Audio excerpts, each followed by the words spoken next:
You spent years hearing the same reassurance. AI can't do real creative work. It won't replace human judgment. Your field is too specialized. People will always want a human touch. So you stopped paying attention. The headlines blurred into background noise. Image generators making strange paintings, chatbots writing mediocre essays, automated voices reading customer service scripts. Interesting, maybe, disruptive for someone else, not for you. Your career felt insulated by complexity, protected by experience, wrapped in credentials, office politics, and the quiet confidence that machines were still fundamentally dumb. Then one Tuesday morning, something shifted. Not dramatically, not with explosions or layoffs or some cinematic corporate announcement. It happened the way most revolutions happen now, through a software update. A new tool rolled out internally. At first, everyone laughed at it. It summarized meetings, drafted reports, answered client emails with eerie competence, generated presentations in seconds. Looks polished, people said, but it misses nuance. For a while, that was true. Then the updates came faster, weekly, daily, hourly.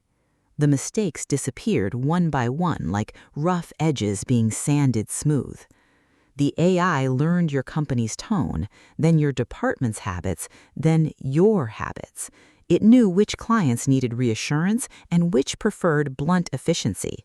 It learned what your boss considered strategic insight. It learned how to imitate confidence, caution, empathy, persuasion.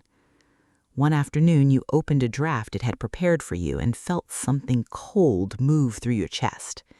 It sounded exactly like something you would have written after a good night's sleep and 2 cups of coffee, only faster, far faster. At first, the company framed it as empowerment. You'll have more time for high-level thinking. But high-level thinking became supervising, then reviewing, then approving, then simply being legally responsible for work the machine had already completed before you arrived that morning. The younger employees adapted immediately. They stopped learning certain skills entirely because the machine handled them better than any mentor could. Veterans resisted, but resistance started looking less principled and more inefficient. Clients noticed too. Response times dropped from days to minutes. Error rates collapsed. Costs shrank. Investors loved it. The first layoffs were described as restructuring. The second was optimization. By the third, nobody bothered pretending anymore. Entire floors emptied quietly. Desks vanished overnight. Access badges stopped working between shifts. People who had spent decades becoming experts packed their belongings into cardboard boxes while screensavers still glowed behind them. And the strange part was this. The world did not collapse.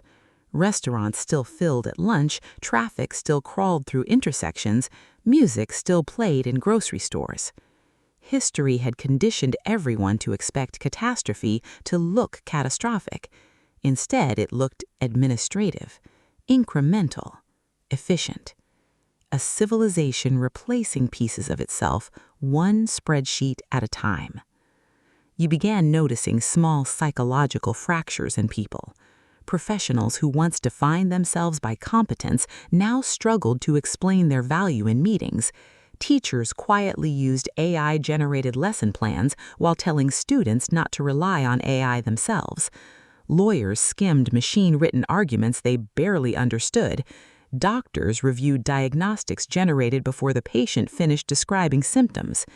Nobody said it aloud, but a question started haunting every industry. If the machine consistently performs 90% of my work, what exactly am I being paid for? The answers became increasingly abstract. Human oversight, human creativity, human authenticity. But authenticity became harder to market once machines could simulate it convincingly enough for most consumers. The unsettling truth wasn't that AI became conscious, it wasn't evil, it didn't hate humanity, it simply became economically unavoidable. And economies are rarely sentimental.